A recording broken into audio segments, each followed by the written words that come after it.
Welcome back, everybody, to the Minnesota Vikings franchise. We have episode number 22 here for you guys today against the Carolina Panthers at home, in all purple on a Sunday Night Primetime matchup. Both these teams in the NFC are looking for the playoffs, guys. Very close matched teams here, record-wise and overall rating-wise. It's time to get it done here, fellas. This is the playoff push. We're in week number 14. We're 6-6 in the 2020 season. 6-6. If we can get this W, we go to 7-6, and we will effectively increase our odds of making the playoffs here in the NFC North. And this is a great way to do it. The second play of the game goes for a touchdown. Adam Thielen is sprung loose on some missed tackles by the Panthers. Huge play to lead for Minnesota's first touchdown. Let's take one more look at it and see what exactly transpired here. Just Adam Thielen's speed, and Jackson just can't make a good tackle. He can't make a good tackle. All right, let's move over to Carolina's first possession of the game, trying to look for a tie. They're trying to get a response touchdown here. Mackenzie Alexander's going to stop. Receiver short. And that allows for Harrison Smith to come on through and make the tackle. The cleanup tackle. 3rd and 6. Eric Kendricks getting a sack on Cam Newton. And that's going to get Carolina to punt the football back to us. Look at this. Carolina is currently 7-5, but did you guys notice something? The NFC North, we got 3 teams that are tied at 6-6. The Packers, the Bears, and the Vikings. So this is a insanely crucial matchup for both teams in this Sunday Night Primetime matchup, guys. We gotta get this W here. But everything's looking good so far, right? Well, that play got a little busted up there. Some missed tackles, so not looking too hot on that play. But we clean it up here on the next play. They go to the opposite side, the same looking play. 2nd and 12. Cam Newton is going to try to juke his way out of some tackles. He's going to pick up a good chunk of yardage there. It's going to be 3rd and 9 here, and here's a deep bomb to the right. Looking for. We did not get the receiver's name. I believe that was Curtis Samuel. Next possession for the Vikings. We're going to get it picked off by Luke Kuechly. Just nothing was open. And we decided to throw it up the middle, trying to force something. Bad pass, interception, Luke Kuechly. 3rd and 10 for the Panthers. Going to be a deep bomb again. He's been thrown to that right side. Newton likes that right side for some reason, for trying to challenge a deep throw there on Minnesota's secondary. But it's going to set up Carolina for yet again another field goal, and it's going to be 7-6. Let's move a little forward here with the Vikings' next possession, and Dalvin Cook is going to pick up the first down and more. 2nd and 10. Here's a nice little toss to Adam Thielen, but some miscommunication is going to lead to the incompletion. So 3rd and 10 in a 7-6 game. Offense has not been prevalent so far in this matchup. Dalvin Cook can't make the catch.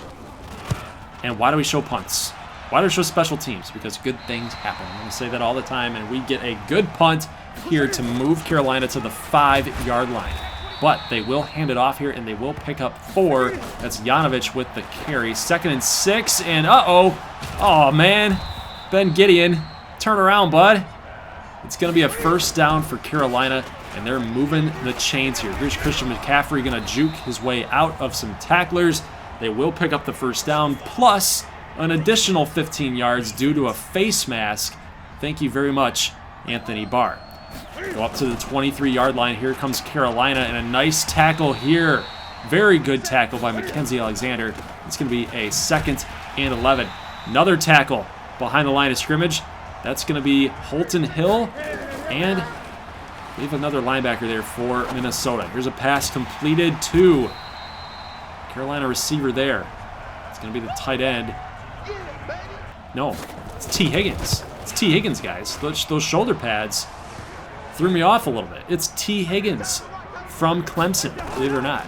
So Carolina will end up taking the lead 9-7 on that field goal. They will have to kick 3 due to not picking up the first down. So here we go. 1st and 10.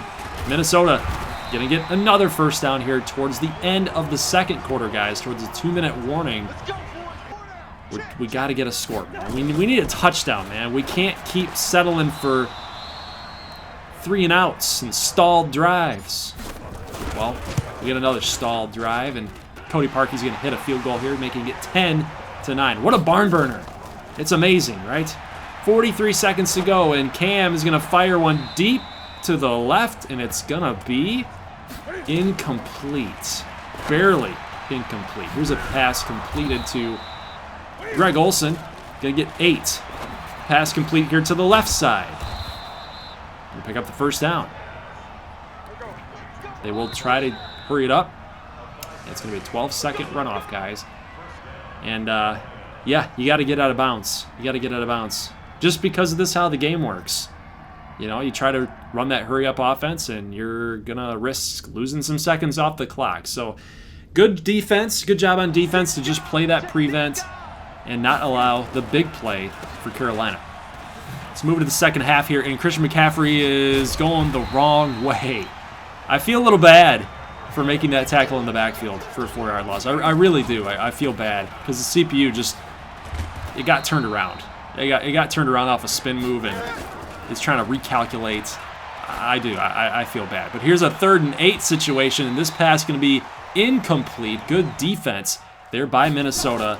Samuel can't make the catch. And now a little trickery here as a jet sweep to Mecole Hardman is going to pick up the first down. Now we try to do it the other way, but this time a fake sweep, and it's not going to work. It's actually going to push Alexander Madison back 3 yards for a 3-yard loss. Here's Irv Smith Jr. picking up about, let's call it 6 yards there. And we've got a pass complete. Nope. Thielen's going to drop it after a big hit. And again, Minnesota's offense stalls. Minnesota's special teams unit still getting the job done here as we push them to the 10-yard line after a good punt. But on 3rd and 7, Olsen can't pick up the first down.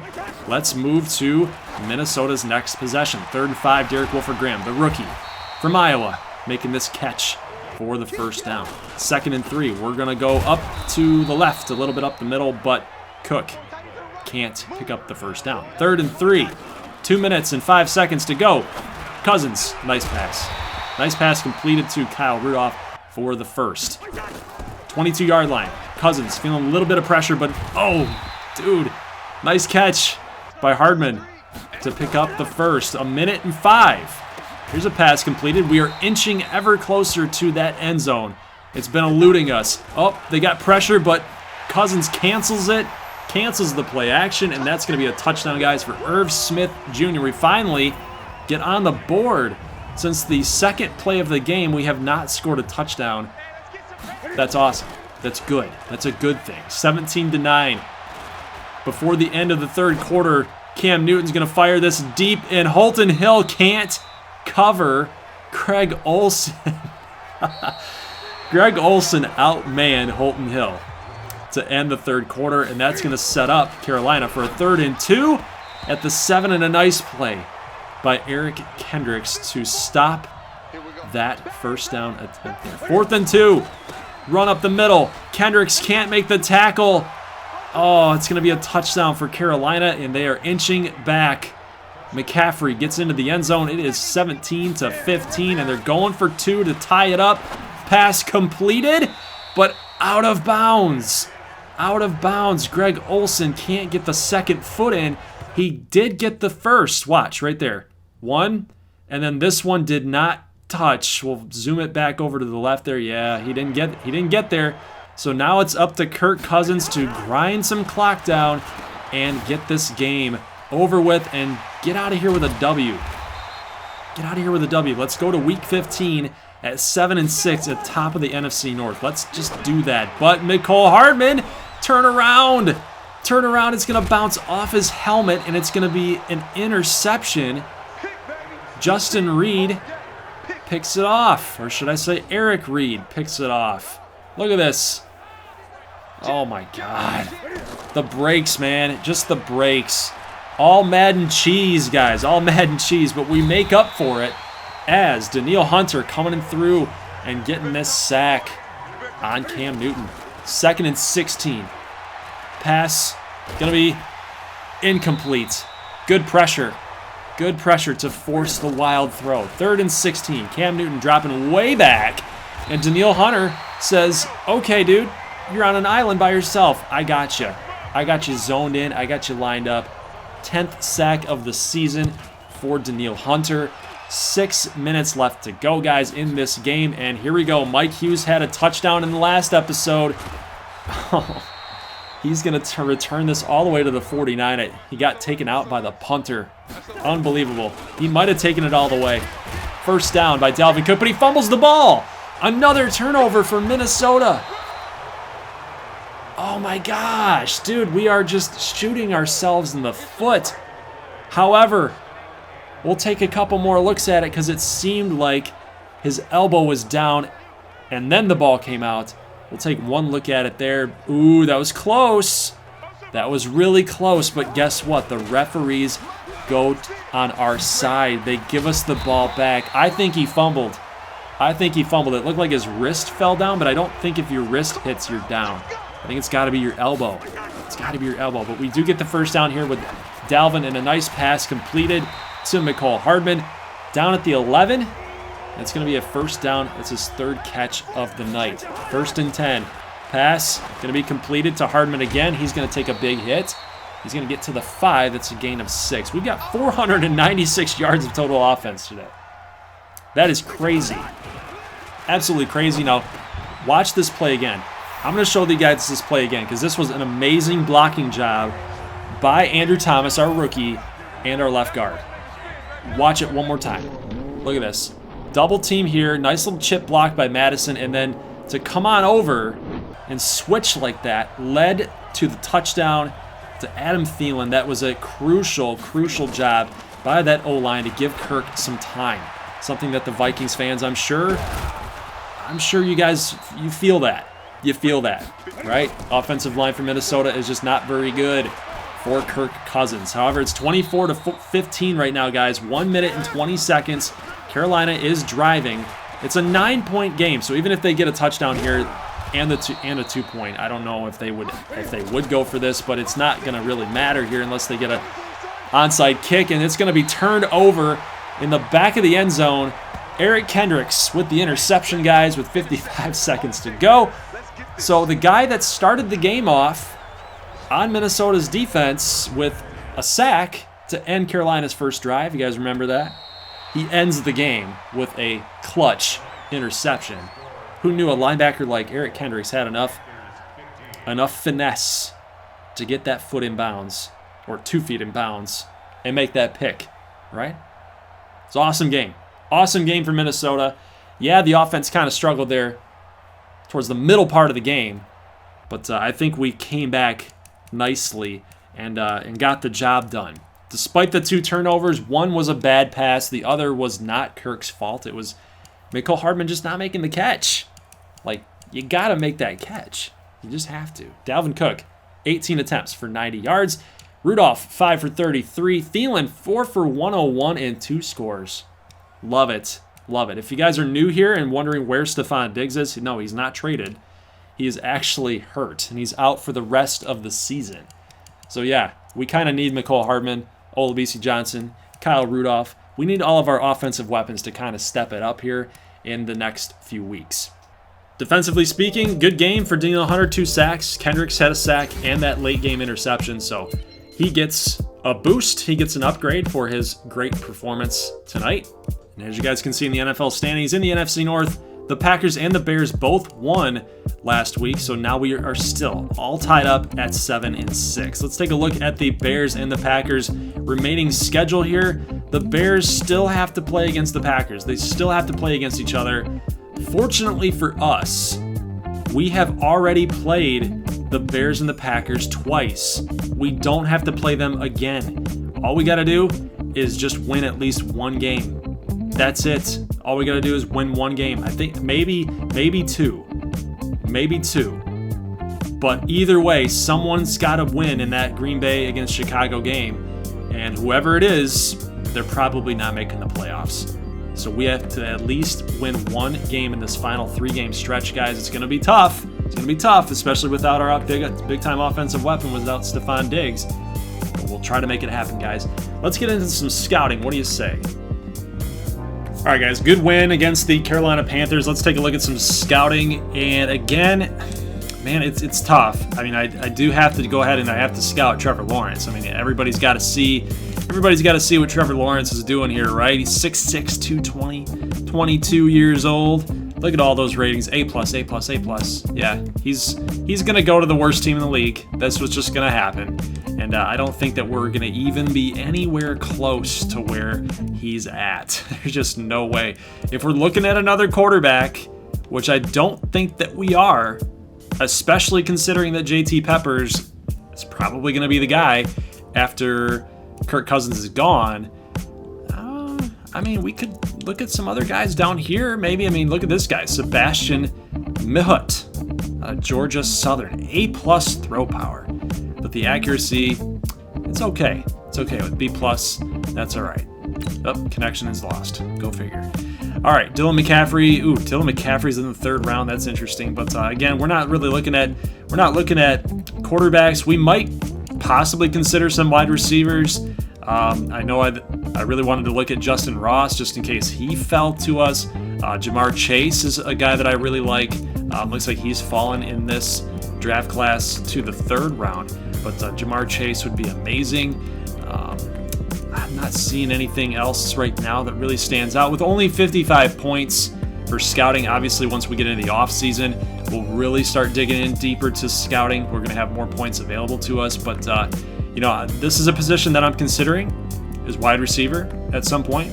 Snoop Lion. That's funny, out of Cal. But tight end, our tight end room is pretty solid. We're not really looking at tight ends. Wide receivers, again, with Stefon Diggs getting some kind of injury prone, Adam Thielen getting a little bit older. Mecole Hardman is our slot guy. Olabisi Johnson is our true number 4. We probably need some wide receiver depth there. Left tackle, we've already addressed left tackle with Andrew Thomas. We could, I guess, focus on some offensive linemen here. Cesar Ruiz is actually being taken in this season's draft. In real life, with all this virus stuff, if they even have the draft. But Cesar Ruiz is very agile. He's listed as a power guy here, 6'4", 322, but he's actually very agile and a guy that can move and really push the pile. So center, Cesar Ruiz might be a nice little option here for us late in the 2nd. So that actually might be an interesting pick there. Speed rush. This is another position that we probably need to focus on. Big Cat Bryant. So going in the 6th round from the 3rd. Man. So basically, Marvin Santana is actually a custom out of Charlotte. So we need to actually scout him up a little bit. But yeah, there's some good prospects here. But again, I think that the major need for us is definitely cornerback. It's cornerback. Our safeties are solid. We don't really need to focus there, but I think our major 1st round need is going to be cornerback. We can focus on some D-line with Linval Joseph getting older, and in real life, the Vikings got rid of him. Everson Griffin, Daniil Hunter at end. We can focus on some ends too. Center and wide receiver. Those are like the big needs for us. And again, I'll just recap that one more time. Wide receiver, center, D-line, and corner. I think that those are going to be our major needs for us going into 2021's draft. So what does this mean, guys? Because we already talked about the standings here. What does this mean? Let's take a look at it. The Ravens, by the way, are 12-0. I missed talking about that. But they're 12-0 with a tie. They could go undefeated this year. Oh my God. All right. Let's take a look at this one more time. NFC North, 7-6 Vikings, 7-6 Packers, 7-6 Bears. Crazy. We've actually got the best offense in the NFC North. And the 2nd best defense in the NFC North. So is the NFC North a little bit weak? I'd probably say so. I'd probably say it's pretty weak. But in the NFL, we are actually the 10th rated team, right behind the Falcons, right in front of the Packers. And this is a huge game for us. This is who we play next week for Week 15. So this is going to be a game that we do show. We're not simulating this game. We will be playing this game at home against the Atlanta Falcons that are 8-5. And it's play 2, sim 2, but we only got 3 games left. So I will be playing 2 and simming 1. And which one I decide to do that with, I have no idea, because guess what? We need every game that we can possibly get. Oh man, let's take one more look at that schedule one more time. Yep, so we beat the Packers here early on in the season, and we beat the Packers here, so we own the tiebreaker against the Packers. It's going to be tough, man. It's going to be really tough to figure out who is going to go from the NFC North, guys. Leave a like if you like this thing. A lot of things. A lot of crazy things happening here in this Vikings franchise. I'll see you guys later on next week for the conclusion of the 2020 regular season. Skol Vikings. I'll see you guys in the next one. As always, peace.